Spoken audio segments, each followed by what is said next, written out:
Hey, Jeff Packer here. I am team leader and broker owner of the Packer Group, and I am excited because today we are talking with three of our trusted home inspectors, and we have a panel where I'm just firing some questions at them and they are giving their input.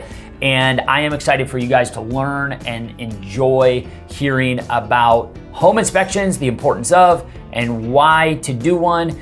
Should you do one if you're a seller and do a pre-sale inspection? Those types of questions are being answered today. And make sure you watch till the end because they share some crazy stories about what they've seen on a home inspection.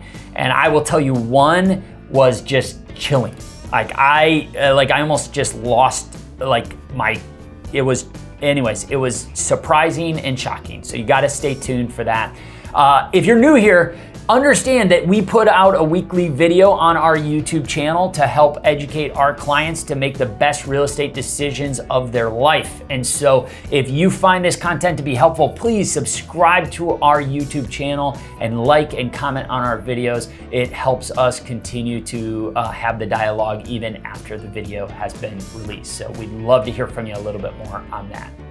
Let's dive in. All right, I want to thank our awesome inspectors to getting on this call today. And kind of the purpose of this discussion is just to talk about inspections, the importance of, and have a little bit of fun with it, talking about maybe some crazy things that have been seen. And so I've got three of our awesome inspectors. I'm going to let them introduce themselves. And so let me start with you, Harvey. Go ahead and introduce yourself and share kind of how you got into home inspecting.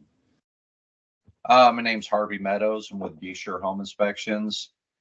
I got into home inspections. I used to do handyman and remodeling work and worked with a lot of different realtors, and several of them suggested that I might be a good home inspector because of my eye for detail and being able to talk to the clients and explain what needed to be done and how it was going to be done and stuff like that. And so that's how I kind of got into it. Awesome. Thanks, Harvey. And Harvey's done a great job, done a number of home inspections for us over the years. So we really appreciate you being on the call. Hey, Dave, how about you introduce yourself? Morning, everyone. Dave Delfino with Pillar to Post Home Inspections. Been in the inspection industry since the 1981. How did I get into it? Well, some of it was by default. I was born and raised in the construction business, and actually worked for a number of years in engineering and architecture. And I had an opportunity to purchase a home inspection franchise, and I did that 26 years ago and specialize in a number of different things in this area doing that. Yeah, excellent. Dave's team has done a lot of inspections for us over the years, so we appreciate that. Thanks for being here, Dave. And MD Home Inspections, Don and Matt, how about you guys introduce yourselves? Hi, Matt and Don, and that's where the MD comes from. We're not medical doctors, but we started our business. I was in the appraisal industry, and Don was considering joining that, so he got training to be an appraiser. He was actually doing inspections for insurance companies, checking the houses for safety problems that might cause an insurance problem for the insurance companies. And we talked about starting a home inspection business together because appraising is kind of a lone wolf type of thing. So we spent a year preparing for that, and we opened up our business together about 9 years ago. Yeah, 9 years. So, and been full-time appraising ever since. Home inspections. Yeah. Well, and yeah, you guys have done a number of inspections for us as well, and we appreciate you guys, and you guys have done a great job. So excellent. So let's just talk. Not everybody needs to obviously jump in on each question, but just share whoever feels interested in jumping in right away. But just talk about what kind of just the general home inspection typically entails. Well, obviously, it's a very important thing for a lot of buyers from an educational standpoint. we try to set the stage of an home inspection being a time for them to learn about the structure, the systems, and the safety aspects of the home. But ultimately, if they understand the conditions and how things work, set a level of expectations on maintenance and what have you, that's the best thing that we can offer them, is some peace of mind so they know what they're getting into. Absolutely. Yep, I agree. Just giving people the idea of what they might be in for if they move forward. Great. So, Yeah, I was going to jump into, echoing what they said. I guess the biggest thing is when we get into a house, especially with the market the way it is, things are moving very fast, and people are trying to get into houses, and sometimes they're very anxious to get in and aren't really paying attention to what condition the house is in currently, and our job is to find as many things that might be going on. But I think for us, I think the two-man inspection has helped us a lot, because with a second set of eyes, I think we give the clients a good attention to detail. Sometimes they're with Matt, sometimes they're with me. But I think the big thing for us going forward would be just giving that level of service is probably the thing that we cherish the most. I think it's so fulfilling to do that, because there's a lot of properties out there that aren't in the best of shape, at least right now. So I think, I don't know about you, but I like that two-man approach. Nothing against any other approach, but I feel like that helps us give us the highest customer service that we can. So. Yeah, that's great. So what is really important to you guys? Like when you think about why somebody's getting a home inspection done, why should they get it done? Because they're in the market that we are in right now. Sometimes people are willing to waive those home inspections, just to get the house under contract and things like that. So that may be news to some of you, because again, you guys are getting hired on the ones that you guys need to be out there on. But the reality is that that is happening. So why is it so important for somebody to get that home inspection? Who's going to jump in here?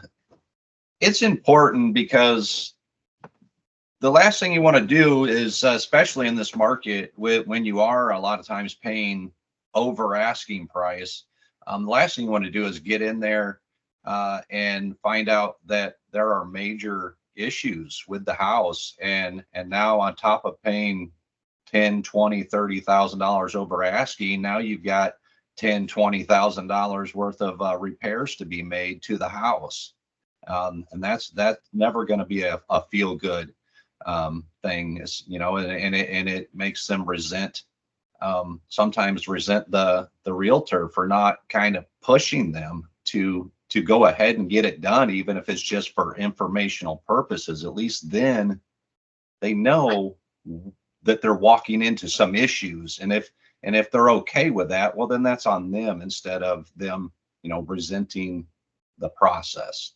Right. Yeah, Dave, maybe you could speak to, like, what are some of the expensive things that you guys have uncovered at times, and how has that impacted the buyer in some of that stuff? Well, it's usually the impact comes in the form of shock, because they aren't expecting it. You've all heard the old adage, love is blind, but the neighbors aren't. And, we're trying to be the neighbor there and uncover some of these things, because when somebody falls in love with a home, it may meet their expectations and location and price and what have you, and they immediately begin to see themselves living in this home, and they are completely blinded to the big ticket items. The big ticket items for the longest part of my career have always been, the roof or the furnace, the big things that seem to be a big obstacle in a lot of people's minds, because most homeowners are not roofers and they are not mechanical contractors to address something like heating. But these days we're finding some of the biggest problems are hidden from the actual view, such as a structural issue, or these days the amount of properties that we do sewer scoping on that end up having an issue is really growing to incredible levels. I mean, 10 years ago, we didn't do sewer scoping. We've been doing them for the last 5, and quite frankly, we're up to over 45% of the homes that we do transactional evaluations on have a sewer scope, and we're finding at least 1/3 of them have issues. And those are the ones that really, they're completely out of sight, out, not in anybody's mind. You can have a nice dolled up house, sells really quick, but we live in what I refer to as a flush and forget society. Nobody wants to think about what happens, when they flush that toilet, it goes away or runs down the sink. And so those failing infrastructure is really what we're dealing with. And since the average age in southeastern Michigan of a home that we inspect is over 60 years, so is that sewer line in most cases. And so that is an area that's really been coming to the forefront on the gotchas. It's because in most cases you're talking about $5,000 to $20,000 hit, so.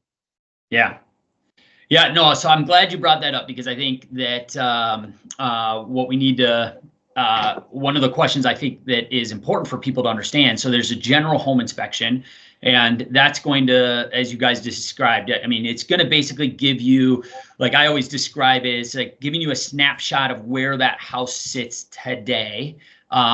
And things like that. And so now homeowners have kind of a snapshot of like all the major systems, like to the best of the inspector's ability, we know that the home sits in this condition. But then we talk about add-ons to that home inspection. And so you already mentioned, Dave, the sewer scope add-on. Don or Matt, you guys want to share maybe some of the other add-ons that you're seeing people do on the home inspections and why those are important? Yeah, so we have our add-ons, our radon testing, which is professional grade equipment that needs to be certified yearly. It's not the same as a home test. It's a 2-day test for a real estate transaction, and it can help determine if the house needs a mitigation system or not. And probably one that we've been doing a lot more of lately is an air quality test for mold. That is another optional add-on. Takes 10-minute air samples from a professional grade equipment from each area of the home, including the basement, and one from the outside as a control sample. And we overnight that to a lab for next day results. And that has come up with some issues where we don't visually see anything going on at the house, but there's obviously a problem showing up on that report as something that needs to be evaluated by a mold remediation company and fixed. And then we can do a follow-up test to verify that that's completed properly, so everybody can feel comfortable moving forward. Yeah, no, and I love what you're talking about on some of that stuff, because I think a lot of people just don't realize there's visual things that you can see, but there's also things you can inspect that aren't as visual, right? And so Dave bringing up like sending a scope down a sewer line, that can be a big ticket item. Actually I had one recently. It was a $40,000 job to get the sewer line replaced because of some crazy situations that transposed. It was originally a $20,000 and it doubled because of some issues. So these are things that can, definitely are important to inspect. Radon, I think a lot of people don't understand, radon, but it was way back in chemistry class when we learned about the periodic table. It's one of those gases in the periodic table, right? So it's a natural byproduct of Mother Earth, but it does have some health implications. And so people need to understand and be educated on that. And in a lot of ways, it's a fairly simple fix with a mitigation system in most cases, and things like that. But again, being properly educated, knowing the numbers, and then knowing how the fix can be done is an important thing, along with those air quality tests. They've made these houses so airtight these days, and they've learned that they've almost made them too airtight, and so they've made them less airtight now. But all of that led to some of these air quality issues that could be there, amongst houses. And I think these are this additional add-ons. Harvey, I know you do a lot of inspections where septic and well testing needs to be done. Maybe you could talk a little bit about that add-on, in those cases. Definitely something that needs to be done, because, well, obviously a well, you're drinking the water, and if there's bacteria or chemicals or anything in it, you need to get that taken care of. Make sure the pressure is proper, so you got proper water flow through the entire house. Septic system, if your septic system isn't functioning properly, you're going to start getting back up into the house. Replacing a bad tank can be several $1,000s. Replacing a bad field, it can be a lot more, $15,000-$20,000 replacing a tank and a field, depending on the situation. Yeah, though, that's very, very important to do, especially out here in the rural areas. People don't always, people call up and they're like, I don't even know if it's on a septic. And I'm like, okay, well, it's probably something you should learn. You should find that out. I've had clients who have moved into homes with septic, and we've educated them well, and then they turn around and have us sell it 8 years later, and they never pumped it. And it's like, what are you doing? So that happens. Unfortunately, there's people don't properly educate themselves on how to handle that stuff. So, so we're talking a lot of it from the buyer side, right? What are your guys' takes on sellers that have proactively hired you guys to inspect a property before hitting the market? How have you guys seen that play out to be very advantageous, or maybe not, for that seller? I think it's a very important and growing part of our business. I'd say 5 years ago, we would do maybe 1 or 2%. I would say right now we're in the 10% range of pre-inspections. And the pre-inspections have quite a range as to how they're applied. But I said if I tried to just break them into 2 categories, half of them seem to be stimulated and or paid for by the realtor in an effort to make the home more understood from a marketing standpoint. And the other is a very proactive seller who understands that they don't want to have any gotchas. An awful lot of homeowners, especially older folks, have not been in, say, crawl spaces or attics, or some of these other areas of the home for years and years, or especially if it's say an older lady her husband took care of everything in the home, and he's been gone for a while, and now she's getting ready to sell the home and really has no idea other than where the thermostat is when she's hot or cold, and and it's some very basic things.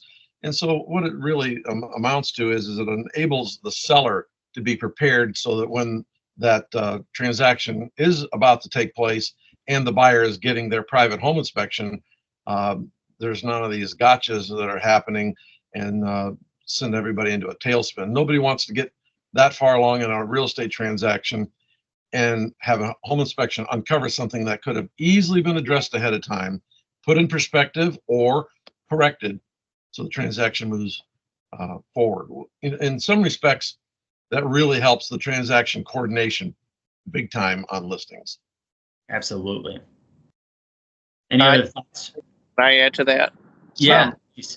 I don't discourage people from doing a home inspection, but what I do tell them first is to consult with their real estate agent first, because there may be times where it might not be in their best interest to do it first, but of course we'd be happy to, and I don't think it's ever necessarily a bad idea to know what's going on with their house, so if you don't want any surprises. But in certain market situations, it might be better to talk to your real estate agent first. They might advise you to let the buyers fight over your house, and you'll deal with whatever comes out of it. Right. Yep. We have a number of agents that we work with where every listing that they put their sign on, every listing, they have us inspect it first so that they know where they're spending their important marketing dollars to sell that property. I know we're in a market right now where it seems like almost anything sells because the inventory is so poor. Right. But Right. whenever there's an issue of a property that somebody has the answers to, it Yeah. really makes the things flow much faster. Yeah, and obviously as the realtor on the call, I think there's pros and cons, right? There's so some of it to like Matt's point, the seller doesn't need to spend the money, right? Like, and so if financially it doesn't make sense for them to do it up front because maybe they have a financial hardship as to why they're selling the home. Sometimes it's probably like, yeah, you know what, this house is going to sell. We can get the buyers out there. They're gonna, bid over it, and then we deal with whatever findings are there, and that's traditionally what it's happened. But I also can say from a realtor's perspective, because of the market being the way it is, we're seeing more and more where there is such a thing as buyer's remorse. And so what happens is buyers fight over this property.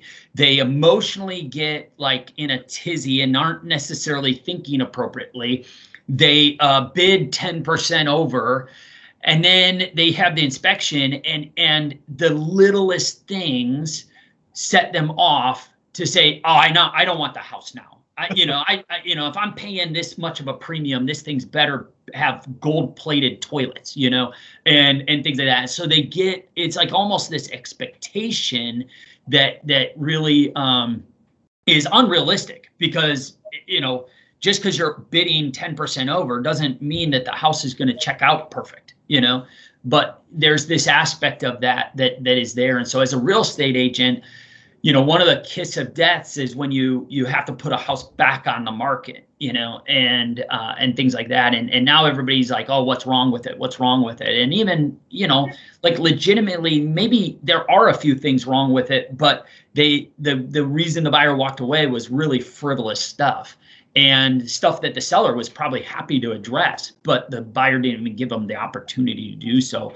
And so, so to Dave's point, I think sometimes being proactive, having an inspection done, and even showing like, hey, we had this inspection done. Here's the top 20 things that were found, and we fixed 15 of the 20, and having that kind of, there can be helpful, because then if you do create a bidding war situation and they do waive the inspection, they're actually maybe sometimes more likely to waive the inspection because they're happy with the findings and the results that the inspection was already there. And I've had buyers that have done that on houses that have had, a pre-sale inspection and shown, the work that has already been done and completed. So again, I can see pros and cons to both, but I love to always get your guys' perspective on some of this stuff, because it's from a totally different spot than how a realtor is going to think about it, right? So anything you want to add there, Harvey? No, they pretty much nailed everything. Perfect. All right. Here's the fun part, because I can't wait to hear these stories, but I want to hear from each of you guys, what is the craziest thing you've ever seen or experienced at a home inspection? Okay, who's going first? Well, who's going? Okay. So, I mean, I guess I'm always surprised when, in general, I know we're looking for the craziest, but I'm always surprised when I go into a house that's been recently flipped, okay? And all we do is just run some water, go down to the basement, and water is coming up through the floor drains.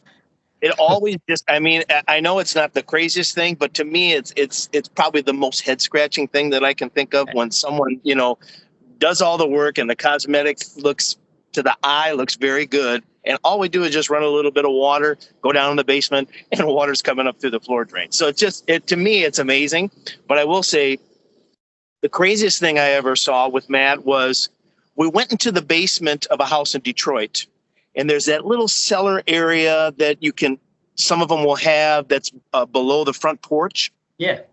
And they had a metal beam that was going across that area supporting it. I never thought I would see a metal beam rusted the way I saw this one rusted, with holes and pitting through the beam so bad that I didn't even want to walk into that room. It was so bad. That's the worst I've ever solid seen, a steel- solid steel beam. I-beam, yeah. Wow. 'Cause Yes. That's heavy. That's usually pretty heavy grade steel, and for it to rust through like that, that was years of abuse. I wanted to walk out the side door when we left because I didn't want to walk on there because it felt like it was going to be, it could happen at any moment. So Yeah. We had, this probably a couple of years ago, we had a house that there was clearly a deck in the back at one point, and they had used the framing of the deck to build an addition onto the house. Oh, So you have this addition sticking out the back of the house on stilts, basically.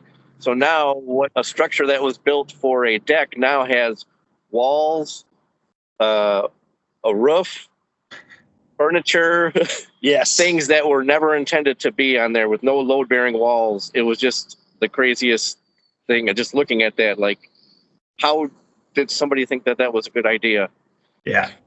That's where I always say the joke, but Home Depot and Lowe's have ruined real estate because you empower a bunch of DIYers who should never be doing stuff, and they do some weird stuff like add an addition on top of a deck footing, So, Harvey, how about you? Any crazy stories for us? I got a couple. I did a house. I think it was in Redford, and there was an addition off the back, and in the house there was a major dip in the middle of this addition.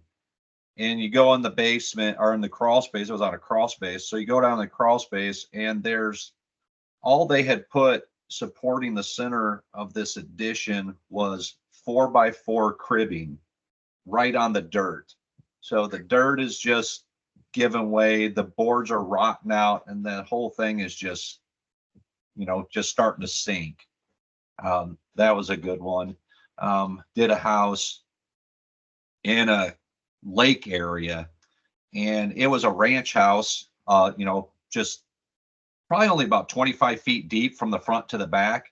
And the back of the house had sunk at least 8 inches as you walk in the front door, and you feel like you need to run downhill to not fall.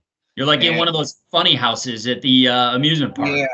Yeah. And the thing about it is we went in the basement, and they had taken from about halfway down both side walls and across the back, they had taken what looked like little car jacks, little I don't even know the kind of jacks there, and they had put those on top of the basement foundation walls with some 2x6s above it, and tried to jack the house up to level it. And when it was still at least 8 inches out. 8 inches. Oh, jeez. Yeah. And I'm like, wow. And yeah, that was a pretty much, they were like, yeah, we've seen enough now. We're gone. Yes. Yeah. Yes, so that's the landslide videos that you'll see later on TikTok. So yeah, exactly. Dave, I know you've been doing this a long time. I know you could probably write a book about all the crazy things you've seen, but you got one that stands out? Well, I've actually thought about writing a book about it, to be very honest with you. There are so many that come to mind as to craziness. Some of the craziness are like Harvey was just mentioning. People, you find things that somebody had jacked something up or whatever. What amazes me though is that how many times the buyers have been there and seen this house, maybe more than one time, and they are just blown away by the obvious that we point out. It's like they never saw that. Where were they? I mean, their head was in the clouds or something. But as far as strange things, they're all over the map in my mind instantly. I mean, everything from walking into a room, either a bedroom, a family room, and right in the middle of everywhere is a toilet. I mean, it's not in a bathroom. It's just for convenience. They put a toilet in the middle of a room. I've seen that way too many times. But probably, I specialize in a lot of historical homes and older homes, and we find a lot of very unique and downright creepy things in older homes, from old cisterns and whatnot. But we've come across an awful lot of old tunnels that go from the house to a barn or a house to another building, or in many cases, a tunnel that goes to nowhere because that structure that was the end destination is no longer. So there's been a lot of creepy things, but the ultimate creepy thing that we've come across a number of times now are graves inside the home and in crawl spaces. And I've had 4 now, and the worst was 3 graves in a crawl space in Redford. And some of those leave a forever impression on you. And I will have to say that that particular one was right in the neighborhood of 15 years ago. And I never enter a crawl space without immediately thinking of that one. There's been a couple where there's been bones and whatnot, and human bones in crawls and basements and whatnot. But that one in Redford will, every time I open a hatch, it's anything remotely like that home, I can picture those 3 graves in the crawl. And it's just, it leaves a mark on you. I bet. I did not expect you to say that. I've got like kind of goosebumps right now because that is, yes, totally crazy situation. But here's what I will say. I think that even hearing the crazy stuff that you guys are talking about, this is the importance of doing these inspections and having professionals that can get out there, because some of this stuff is done without permits, right? And even stuff with permits are not always done right, and things like that. Just ask anybody who's ever bought a new construction home and things like that. And so I know for us, we hammer hard making sure that our clients use good, reputable home inspectors like you guys. We hammer hard making sure that we're looking at this stuff. Even in new construction, brand new houses, we recommend getting inspectors out there sometimes 2-3 times throughout the build process and things like that, because of the value that you guys bring, your expertise, your eyes on this stuff. Because to Dave, to your point, what may seem obvious to you guys is not always obvious to the homeowner or the future homeowner. And certainly even as realtors, right? Like, my job is not to be the home inspector. And so, yes, I've been around a long time, and yes, I can see visually certain things and point it out, but I too am not an expert in that area. And so there may be things that even my eyes, as I age and get worse at being able to see things in the dim light of the basements, may not pick up. And so we appreciate you guys and what you guys do, to the extent at which you guys do it, to really give our clients a really good experience on that. So final thoughts, anything come to mind that you guys want to share? Final thoughts, and then we'll end this this inspector panel, which I think has been a really good discussion for people. Just to piggyback on what you just said, as a realtor, you're trying to look for things that are obvious, but we've had 2 this last week inspections where we get out of our cars, walk up to a house, and the roof looks fine. It looks like it has many years left. But until you get up onto a ladder and actually step onto the roof, look around, that roof is at the end of its life, and you would never know it. Sometimes it's very obvious when you walk up to a house, and sometimes you do not want that kind of a big expense within the first couple of years of buying a house, and that would be a shock to most people's finances unexpectedly to come across something like that. So just the trained eye is going to be better than anything else. Absolutely. Well, and especially, we, the handful of years ago, we switched over from 3-tab shingles to architectural shingles. And it used to be, you walk up to a house that has architectural shingles, you're like, oh yeah, the roof must be newer. Well, that's not true anymore. A lot of these architectural shingles are now 30, 40 years old and have been in the marketplace for a while. And so yeah, what looks like a good roof may not be, and so having a professional get up there and take a look is super important. Any other final thoughts, Harvey or Dave? Well, just to piggyback on Matt's comment about the roof, there's been, in the whole flip situation, there's been multiple times where you walk up to a house and the roof has been replaced, And they're like, oh yeah, no, it's got a brand new roof. They told us it's a brand new roof. And we get up there and still climb around on it. And guess what happens when you climb around the back side of it? The back side of it hasn't been replaced. It's just the front that was replaced so that it would look good from the street. That kind of stuff happens, you know, and people don't generally walk around to the back of the house and go out to the back fence and look towards the house from that view. They just look at it from the street when they pull up and get out of their car. Yep. So, yeah, you know, that kind of stuff happens. Yeah. I think is one thing that just to keep in mind that we should help our, you know, whether it's the agents preparing the buyer, or even when we're meeting the buyer and preparing them for what we're about to do for them, is setting some expectations. Because quite frankly, we go to home inspections and the buyer has either a preconceived idea or they've been told by somebody that this should be in and out of here in an hour. You know, and that happens way too many times. So that the buyer should have a little bit of an expectation as to what we're there for. Obviously, it's incumbent upon us to tell them what we're there to do for them. But there's a big loss as far as information goes when it comes to the buyer's expectation as to what a home inspection should do for them, the time allotted. You know, oh, I'm here for 20 minutes on my lunch break. You're not going to learn a whole lot in that time. But by the same token, we have sellers that should have a better understanding of what is about to happen on their property. In other words, hey, we got a couple of guys coming here to inspect this home. Make sure that they can get to the attic and get to this, so access and whatnot. So I think that there's a level of education that needs to obviously take place with the inspection. But in preparation, buyers and sellers in many cases have no idea what is about to happen on their behalf. Yeah.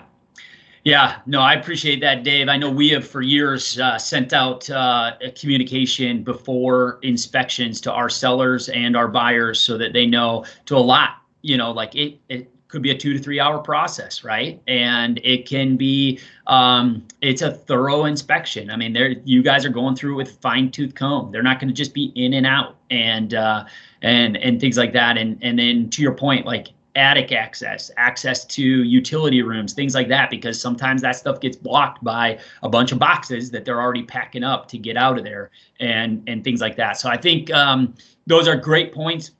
And again, I really appreciate you guys taking time out of your busy schedule. We're recording this in the month of May. May ends up being really busy in Michigan. And so I know you guys are all itching to probably go get some inspections done here today, but want to thank you guys all. We appreciate you guys and everything you guys have done for the Packer Group over all these years, but also for just the Metro Detroit area. I think one thing I would like to say, because I think this is important for all three of you guys, but in the state of Michigan, people watching this video may not realize, but there is no licensing to become a home inspector in the state of Michigan. Like literally you could be driving a bread truck one day and become a home inspector the next day, and all it takes is a business card.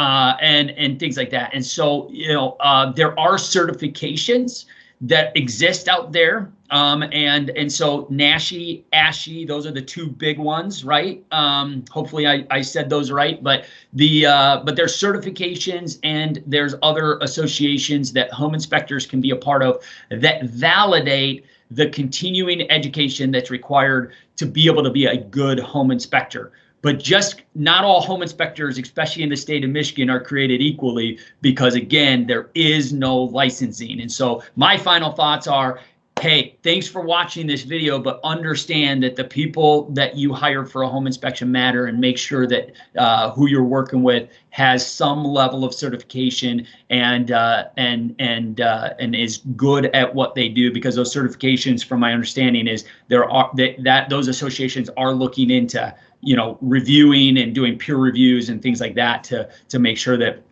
things are being done well on your guys' behalf. So thanks for the opportunity to be together, Jeff, and I hope everybody has a good day. Good seeing everybody. Yeah. Thank you guys. Enjoy. Thank you so much. Have a good day. Hey, I hope you enjoyed that. That was, again, shocking towards the end of the video, but also I can tell you there was a lot of really good content there, and these are three of our really well-trusted home inspectors. We value them greatly, and they have helped our clients stay clear of some really, really bad homes that are out there. But they've also helped our clients understand that there are some really good homes. They just might need to address some issues to preserve it and make sure that it's a great home. And we may have to, as their realtor, negotiate some things to help make that those repairs possible. So again, I hope you enjoyed that video. And if you have any questions for us, always let us know. And remember, welcome home, Detroit.